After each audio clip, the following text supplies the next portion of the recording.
Ang isang bayani na nagngangalang Leo Demonheart ay naglakbay patungo sa isang kastilyo kung saan nakilala niya ang Demon Queen na si Echidna at ang kanyang apat na general na sina Edward, Marnis, Lily, at Chatina.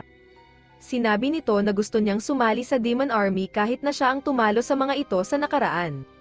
Sinaway siya ni Echidna at ipinagutos sa mga general na itapon siya, pero sa kabila nito, patuloy na bumabalik si Leo sa loob ng kastilyo at sa huli ang mga general naman ang kanyang kinumbinse na pakinggan ang kanyang paliwanag.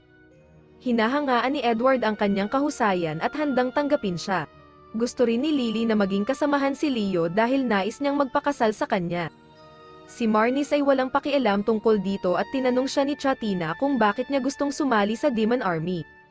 Ibinunyag ni Leo na matapos niyang talunin ang napakalakas nilang alagad at ang kanyang hukbo, itinuring siya ng mga tao na kanyang mga iniligtas bilang isang halimaw at nagnanais na tapusin siya sa takot na siya'y magiging susunod na Demon King. Dahil dito, pinatapon si Leo ng Panginoon ng Rin-Alis mula sa lungsod, sa kabila ng katotohanang kanyang pinangalagaan ang Philosopher's Stone para huwag manakaw. Mahirap ang buhay para kay Leo matapos ito at sa mga panahon na iyon siya'y nagpasyang talikuran ang sangkatauhan at sumama sa mga demons. Naniniwala si Chatina sa kanyang kwento at pumayag na i-hire sa loob ng isang buwan para sa trial period. Gayunpaman, kailangan ni Leo na isikreto ito kay Echidna upang hindi malaman ang kasunduan na ito. Sa mga sumunod na pangyayari, naalala ni Leo ang pagkakataon na nakita niya si Echidna na naguutos sa kanyang mga sundalo na huwag tumapos ng sinuman dahil nais niyang mamuno sa isang mundong mapayapa. Kinabukasan, ginising ni Leo si Chatina gamit ang boses ni Echidna. Siya ay nagpanik, at siya'y biglang nitong inatake. Nalaman ni Leo na si Chatina ay nasa malaking stress dahil ang ibang pinuno ng mga demon ay umatras dahil sa pinsalang nagawa niya. Dahil si Chatina lamang ang general na may kakayahan na pangasiwaan ang imperyo, nagpasya si Leo na tulungan siya sa mga mana reactor na gumagana lamang sa kanyang wavelength. Nagpalit siya ng anyo na naging isang armored soldiers na may pangalang Black Knight Onyx upang makagala ng hindi makikilala ni Echidna. Gayunpaman, siya'y nagpahinga sa pagitan ng trabaho at ito'y nakapagpagalit kay Chatina. Pagkatapos nito, tinawagan niya ang isang babae na nagngangalang Dianet at sinabihan ito na magbigay ng ulat tungkol sa mga reaktor. Nakita natin na nagawa ni Leo na solusyonin ang problema sa pamamagitan ng pagtugma sa wavelet ni Chatina sa ibang mga sorcerers gamit ang talisman. Pagkatapos nyon, ipinaliwanag niya kay Chatina ang kahalagahan ng pagbibigay ng trabaho sa iba at tinulungan siya na isaayos ang kanyang oras sa trabaho upang magkaroon siya ng oras para sa kanyang sarili. Sa huli, sila'y naging magkaibigan kahit na nag-request si Leo ng isang halik bilang kapalit ng kanyang mga serbisyo. Maya-maya, nakiusap si Chatina kay Leo na tulungan siya sa isang logistic plan sa Largo Sea na hindi masyadong maayos na hina-handle ni Lily.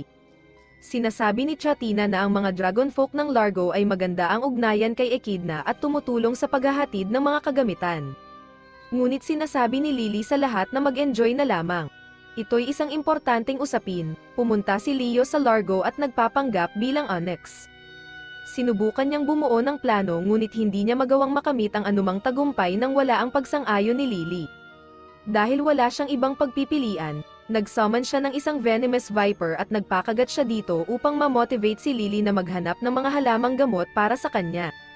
Si Lily ay nagbago ng anyo at naging isang divine wolf. Nakaranas siya ng iba't ibang mga hadlang sa kanyang daan na inilatag ni Leo bilang paraan upang turuan siya sa kahalagahan ng teamwork at pagbibigay ng trabaho sa iba. Gayunpaman, sa halip na humanap ng makakatulong niya, nagtagumpay siya sa bawat gawain ng mag-isa. Ngayon, nagpalit ng anyo si Leo at nagkunwari bilang isang taong may pangalang Godheart, at binisita si Lily habang sinubukan nitong tumalon sa malalim na bangin. Nagbigay siya ng payo ngunit nagawa pa rin ni Lily na malampasan ang hamon ng kanyang sarili. Iniisip ni Leo na siya'y nabigo ngunit nagawang gamitin ni Lily ang kanyang payo upang bumuo ng isang plano at gamitin ng maayos ang kanyang grupo. Naging maayos ang takbo ng gawain at napagtanto ni Leo na dapat ay mas binigyan niya ng mataas na pagkilala si Lily. Sa mga sumunod na pangyayari, siya'y pinatawag ni Echidna at pumunta siya upang makipagkita sa kanya bilang Onyx. Iniimbita siya ni Echidna na kumain at uminom kasama niya. Hiniling niya kay Leo na tanggalin ang kanyang helmet at nagawang magpalit ng kanyang mukha upang maiwasan ang pagdududa. Gusto ni Leo na makatakas sa sitwasyon, kaya sinubukan niyang lasingin si Echidna ngunit hindi ito nagtagumpay. Pagkatapos ay sinubukan niyang tanungin siya tungkol sa kanyang opinyon sa pag-join ni Leo sa hukbo ngunit sinabi ni Echidna na siya'y galit sa kanya dahil sa pagpigil niya sa kanya na makuha ang Philosopher's Stone mula kay Anahiles. Nagtanong si Leo tungkol sa mga hangarin niya sa Philosopher's Stone at ibinahagi niya sa kanya ang impormasyon tungkol sa mundo ng mga demonyo na isang walang buhay na lupain. Nais ni Echidna na gawing mas maganda ang buhay ng kanyang mga nasasakupan, kaya't kailangan niya ang bato upang baguhin ang mundo ng mga demonyo. Matapos maunawaan ang kanyang mga magandang hangarin, mas lalo pang iginagalang ni Leo siya. Sinubukang itanong ni Echidna kay Leo ang kanyang mga hangarin at doon nakaramdam siya ng pag-aalinlangan. Iniisip niya na ibunyag ang kanyang tunay na pagkakakilanlan sa kanya ngunit biglang dumating sila Chatina at Lily na ibinalita na umalis na ang mga general na sina Myrnis at Edward mula sa hukbo. Matapos ang maikling pag-uusap, pumunta si Leo upang hanapin si Myrnis na nagsasabing siya'y naglakbay. Samantalang hinahanap ni Echidna si Edward na nagnanais na tapusin ang kanyang buhay matapos makita ang kabiguan ng kanyang mga sundalo laban sa isang Chimera. Nagkita si Leo at Myrnis at sinubukan niyang alamin kung bakit niya nais umalis. Dito inilahad ni Myrnis na siya'y lubhang kinakabahan tungkol sa ilang mga interview dahil hindi siya mahilig magsalita. Sinubukan niyang hilingin kay Leo na turuan siya ng mga kasanayan sa komunikasyon sa mga susunod na 3 araw. Sa huli, pumayag si Leo sa hiling ni Myrnis at nag-report kay Echidna upang bigyang katiyakan ang kanyang pagiging tapat. Sinabi rin ni Echidna sa kanya na lubhang nalungkot si Edward dahil sa palagay niya ay wala siyang silbi bilang isang general. Gayunpaman, binabantayan siya ng kanyang anak na si Julieta upang hindi siya gumawa ng anumang kapahamakan. Makalipas ang ilang araw, sinanay ni Leo si Myrnis sa pamamagitan ng pagbihis sa kanya bilang isang waitress sa isang mess hall. Tinutulungan niya ito sa pamamagitan ng pagbibigay ng ilang tips at sinisimulan ni Myrnis ang pagsasalita sa isang grupo ng mga mercenary. Tumugon ang grupo sa kanya ng may pagmamaliit at sinubukang harasin siya, ngunit tinuruan niya ang mga ito ng leksyon habang nagsasalita siya ng maayos. Pinuri siya ni Leo sa kanyang progreso at pagkatapos ay isinasagawa nila ang isang interview kung saan tinanong ni Myrnis si Leo tungkol sa kanyang tunay na dahilan sa pag-join sa Demon Army. Nagdududa siya kay Leo dahil alam niya na kayang-kaya nitong sirain ang buong sangkatauhan ng mag-isa. Nakarelate si Myrnis kung paano ang feelings na tinraidor ng mga tao dahil sa kanyang pinagmulan, tulad ng kanyang mahirap na karanasan noong siya'y bata pa dahil sa kanyang mixed origins. Ipinahayag niya na naguluhan siya sa kabaitan ni Echidna kaya sumali siya sa army at nagplano na patalsikin ito sa trono. Pero sa di inaasahang pangyayari, dumating si Leo at tinalo silang lahat. Nag-umpisa si Myrnis na umiyak kaya't sinimulan ni Leo na magkwento 1,000 taon na ang nakalipas. Sinabi niya na ang Tokyo ay isang lugar na high-tech at iba't ibang uri ng teknolohiya, ngunit biglang bumukas ang isang portal at naglabasan ang mga naninirahan sa Demon World upang sakupin ang mundo ng mga tao. Ito ay nagresulta sa isang malawakang digmaan at nilikha ng mga tao ang mga Demon Hearts upang harapin ang sitwasyon. Si Leo ay isa rin sa mga may pusong demonyo, ngunit siya lamang ang natirang nabubuhay hanggang sa kasalukuyan. Ipinaliwanag niya na ang kanyang core program ay iligtas ang sangkatauhan, at sa pamamagitan nito nabubuhay siya sa buong panahon na iyon. Gayunpaman, matapos ang kanyang kamakailang pagkakataksil, nagpa siya siyang tuluyan ng itigil ang pagiging bayani at simulan ang kanyang pangalawang buhay.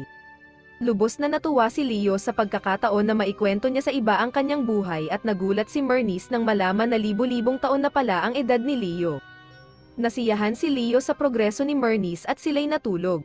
Sa sumunod na araw, kinausap ni Julieta si Leo at sinabi sa kanya na na-disappoint si Edward sa kanyang mga tauhan matapos matalo sila ng Chimera. Gayunpaman, hindi niya tinanggap ang mga rason nila dahil naniniwala siya na dapat sila ay malakas katulad niya. Nagplano si Leo at sinama si Lily at Julieta sa isang Phantom 9 suit na nagmula pa sa Machine Era. Pinaganya niya ito at ang suit ay pumunta sa mga tauhan ni Edward. Lumitaw na mas malakas ito kaysa sa inaasahan at nagmalfunction, kaya't umatake ito. Si Edward ay sinubukang labanan ito at pumunta sina Leo at Julieta upang tulungan siya sa pagtalo sa suit sa pamamagitan ng pagbibigay ng ilang tips. Nagtagumpay si Edward, ngunit tumawag ng backup ang robot at tumawag pa ng 3 iba pang mga war robot. Sa kabutihang palad, dumating si Echidna at ang iba pang mga general upang tumulong. pinabagsak ng Demon Queen ang mga robot, na nagpapahintulot kay Leo na magpatuloy sa kanyang pagtuturo kay Edward. Pinagtawanan niya ito dahil hindi alam ni Edward kung paano talunin ang isang Phantom Knight suit at ipinaliwanag sa kanya kung paano dapat siya makipagtulungan sa kanyang mga alagad kapag lumalaban sila sa mga Chimera. Sa wakas, namulat si Edward at humingi ng paumanhin sa kanyang mga tauhan sa kanyang ugali. Hiling nila sa kanya na patuloy siyang maging kanilang general at ipinangako niya na gagawin niya ang lahat ng makakaya. Sa sumunod na araw, sinabi ni Chatina kay Leo na malamang siya ay mapopromote at ipinangako niyang suriin ang lahat ng kanyang mga layunin sa pagpupulong. Pagkatapos nito, nagbalik tanaw siya sa panahon na nakilala niya si Ibrad, isang demonyo na kilala bilang Joiner of Hands. Nagsimula ang isang flashback kung saan nakikita natin si Ibrad na sinusubukang magmakaawa upang hindi tapusin ni Leo ang kanyang buhay. Ikinukwento nito ang tungkol kay Belial na siyang nagbukas ng portal patungo sa mundo ng mga tao upang ang mga demonyo ay makaranas ng mas magandang buhay. Pagkatapos ay nagkaroon sila ng mahabang pag-uusap. Sa kanilang pag-uusap, ibinahagi ni Leo ang kanyang kwento ng pinagmulan. Naunawaan nila ang isa't isa, habang sinisikap ni Ibrad na kumbansihin si Leo na mamuhay ng isang buhay na magbibigay sa kanya ng kaligayahan. Sa panahong ito, ibinunyag din ni Leo na siya ay kasalukuyang pinakamahinang modelo sa mga Demon Heart at nagte-training upang maging mas malakas.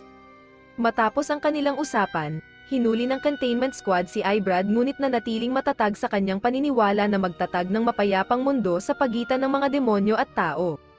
Dito nabunyag na si Ibrad ang nagtanim ng ideya kay Leo upang mag-quit na sa pagiging bayani. Ngayon, bumalik tayo sa kasalukuyan habang si Leo ay pumupunta upang makipagkita kay Echidna sa kanyang kaanyuan bilang Onyx. Sinang-ayunan ni Echidna ang pagtaas ng ranggo ni Onyx, ngunit bago niya maipahayag ang balita, ipinaalam niya sa lahat na ang espiritual na portal ay magsasara dahil sa kakulangan ng mga kristal. Mayroon lamang silang 7 araw na natitira at kailangan nilang magpasya kung babalik na ba sila ng tuluyan o kukuhanin ang Philosopher's Stone.